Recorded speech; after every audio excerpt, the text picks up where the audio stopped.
Hey guys, my name is Matimio, and welcome to another episode of Sunday Mailbox, a series where you, the viewer, submit your gaming or Battlefield 3 related questions, and then I give my humble opinion on them.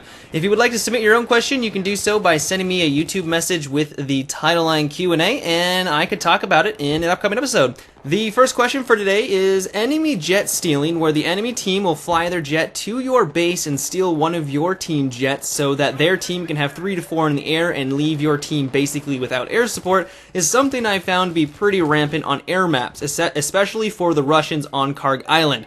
What would you think of a system where if you were in another team's jet, the turn speed and maneuverability are lowered by a marginal factor to try and discourage this practice? I feel it would make sense, as the soldiers in-game would not have been trained on how to use the opposing side's jets, so they would not be as effective in them. Whether or not this is the case in the actual military, I feel it would help cut down on people leaving the other team at a total disadvantage. What are your thoughts? You've definitely stumbled upon a pretty controversial little topic here. On one side, there are those players that say, hey, it's fair game, you don't take advantage of your vehicles, then I'm going to, and just destroy you. And then you have the other side who get very frustrated when one of their vehicles, especially when it's in the deployment, gets taken by the enemy team, and they have really no way of fighting back and winning the match, because that one vehicle or a couple of vehicles can completely turn the tides of the battle. As for me, I'm kind of on the middle for this topic. I'm all for stealing an enemy vehicle, but within reason. So if the enemy team captures an objective, I am all for stealing that tank that spawns there if they didn't jump on the opportunity to get it themselves. I think that's completely fair game, but what you're describing here, I think, is something that does need to be addressed. When an enemy will fly over your ally's base, they'll jump out, they'll go out of bounds, and they'll get that 10-second notification to get back in bounds, but because they jump into your ally's jet, they're completely fine and they're able to take off.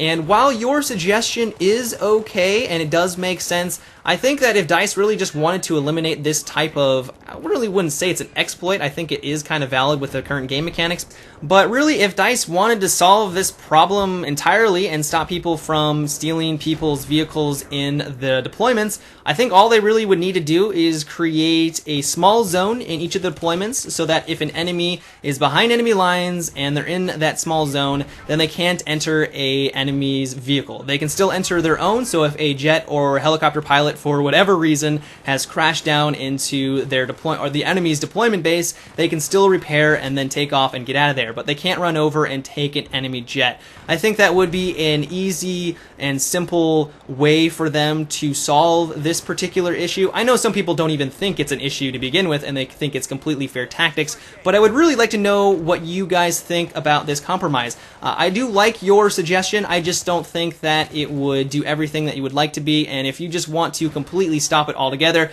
I think that my idea would be a step in the right direction. But let me know what you guys think in the comment section below. The next question for today is, why do you think that all the Battlefield 3 maps are way smaller compared to Battlefield 2?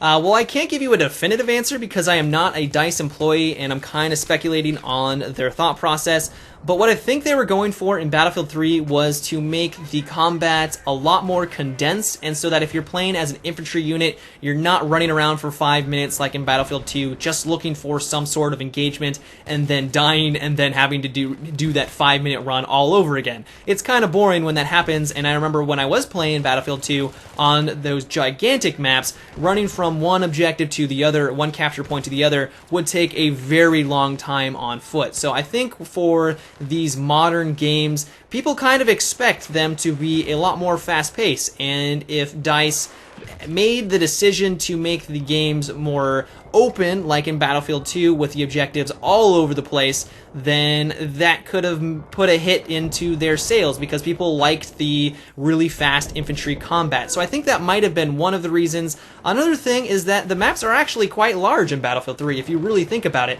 I mean, Caspian Border is absolutely gigantic, but all of the capture points are very centralized in the center. So this kind of goes along with my same theory that I just stated a second ago, where they wanted that if you were an infantry unit, you would have a lot of action in a condensed area, and if you wanted to play, let's say, in a jet, you could fly around the entire map. It's gigantic, and you have all of that space at your disposal, if that kind of makes sense.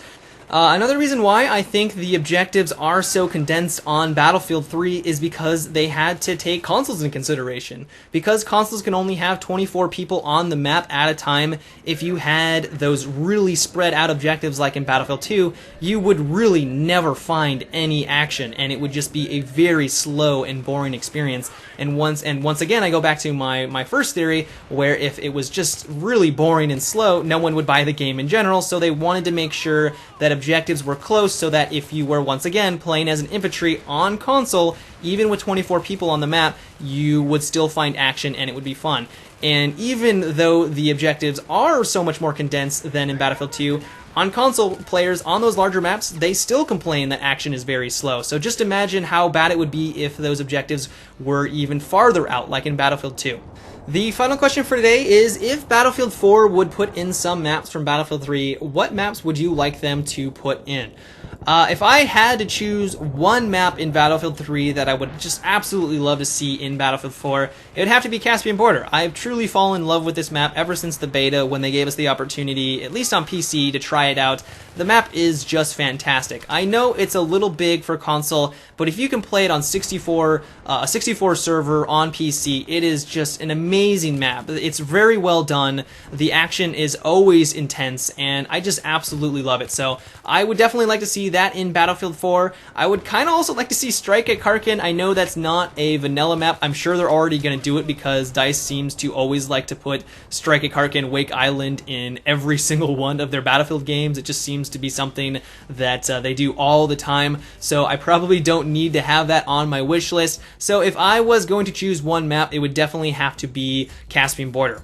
But that's it for today's Sunday Mailbox. I hope you enjoyed. Now you know what I thought about these 4 topics. I would love to hear your guys' thoughts down below in the comment section below. Let me know what Battlefield 3 map you would like to see in Battlefield 4. But if you guys enjoyed the video or just want to support my channel, I always appreciate it when you give my videos a rating, and if you haven't already, subscribe for more. But until next time, guys, have a good one and take it easy.